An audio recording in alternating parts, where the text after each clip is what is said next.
নিজৰ জীৱন সম্পৰ্কে যদি কিবা বুজি পোৱা নাই বা জানিবলৈ মন গৈছে তেন্তে নিজৰ লগত কথা পাতক। আজিৰ যুৱ প্ৰজন্মৰ ক্ষেত্ৰত প্ৰায় দেখা পোৱা এটা সমস্যা হ'ল তেওঁলোকে কেতিয়াও নিজৰ লগত কথা নাপাতে।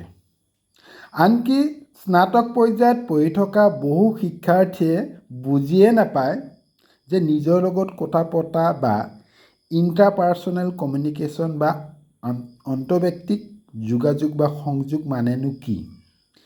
কেতিয়াবা কথা প্ৰসংগত সোধা হয়, কেতিয়াবা নিজক খং কৰিছানে, নিজৰ লগত কাজিয়া কৰিছানে, নিজক সুধি চাইছানে, নিজক পিটিছানে ইত্যাদি প্ৰশ্ন সোধাত দেখা গৈছে যে প্ৰায় 60-80% ছাত্ৰ ছাত্ৰীয়ে এই প্ৰশ্নসমূহৰ তাৎপৰ্যই নাজানে। তেওঁলোকে নিজস্ব আভ্যন্তৰীণ সত্তাৰ বিষয়ে সম্পূৰ্ণ অজ্ঞতা প্ৰকাশ কৰা দেখা যায়। নিজৰ লগত কাজিয়া মানে কি বা নিজৰ লগত কথা পতা মানে কি সেই সম্পৰ্কেও তেওঁলোক সচেতন নহয়।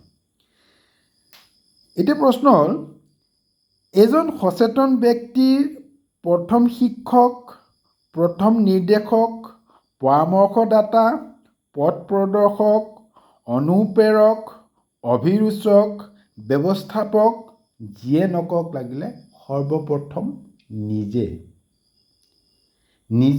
নিজৰ পথ প্ৰদৰ্শক, নিজে নিজৰ পৰামৰ্শদাতা।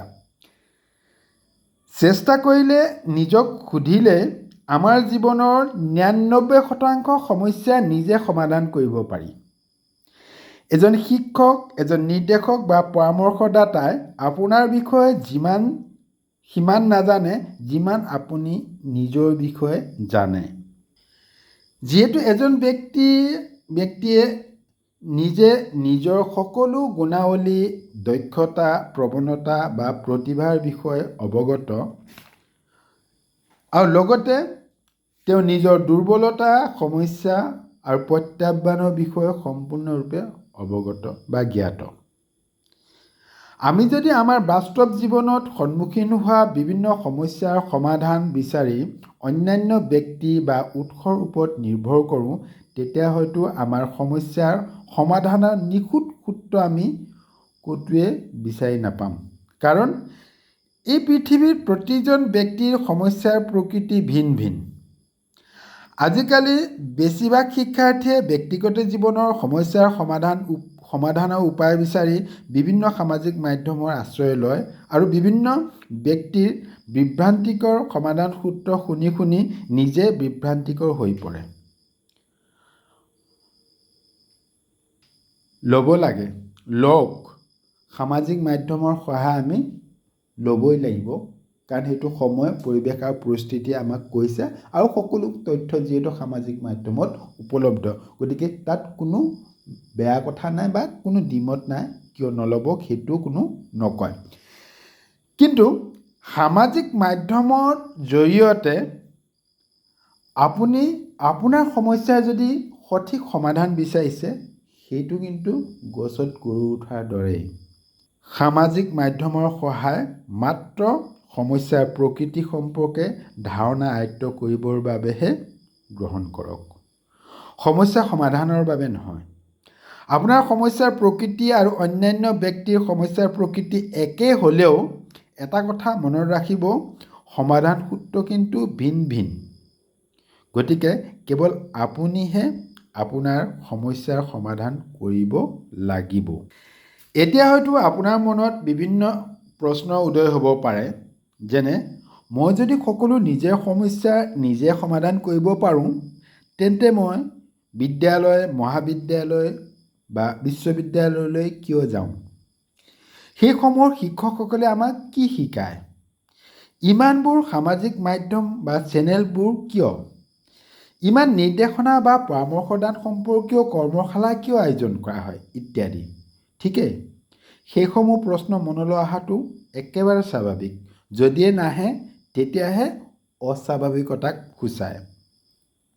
দ্বিতীয় প্ৰশ্ন আহিব পাৰে, মই নিজে নিজৰ সকলো সমস্যাৰ সমাধান কৰিমনো কেনেকৈ? আহক এই দুটা প্ৰশ্নৰ উত্তৰ মই কেৱল দুটা বাক্যত দিব বিচাৰিছোঁ। প্ৰথম, আমাৰ আনুষ্ঠানিক শিক্ষাৰ বা শিক্ষকৰ কাম কি? আৰু তাৰ উত্তৰ হ'ল আপুনি কোন, আপুনি কিয় এই সম্পৰ্কে অৱগত কৰোৱা। অৰ্থাৎ আপোনাক নিজকে চিনি পাবলৈ শিকোৱা। দ্বিতীয় প্ৰশ্ন, সকলো সমস্যা মই নিজে কেনেকৈ সমাধান কৰিম? তাৰ উত্তৰ হ'ল আপুনি নিজকে প্ৰশ্ন কৰি। আকৌ নুসুধিব নিজকে নিজে প্ৰশ্ন কেনেকৈ কৰিম বুলি। আপুনি জানে আমাৰ নিজস্ব দুটা সত্তা আছে, যেনে ব্যক্তিসত্তা আৰু আত্মসত্তা বা মন সত্তা বা বিবেক সত্তা। ঠিক সেইদৰে আমাৰ সক্ৰিয় মনৰ দুটা পৰ্যায় আছে, সচেতন মন আৰু অৱচেতন মন। প্ৰশ্ন কৰাৰ ক্ষমতা কেৱল সচেতন মনৰহে আছে। প্ৰশ্ন কৰিবলৈ আপোনাৰ বিবেক বা মগজু আছে। বিবেকে আপোনাৰ সচেতন মনৰ লগতে অৱচেতন মনত থকা বহু কথাই জানে। গতিকে আপুনি নিজৰ বিবেকক প্ৰশ্ন কৰক আৰু বিবেকৰ পৰা পোৱা উত্তৰৰ ভিত্তিত কামত আগবাঢ়ক। যদিহে বিবেকে ঢুকি নোপোৱা কোনো সমস্যাৰ সন্মুখীন হৈছে, তেতিয়াহে আনৰ আশ্ৰয় ল'ব। আপুনি কেৱল বিবেকক প্ৰশ্নহে কৰক। চিন্তা নকৰিব উত্তৰ ক'ৰ পৰা, কেনেকৈ, কেতিয়া আৰু কি ধৰণে বিচাৰি উলিয়াব লাগে।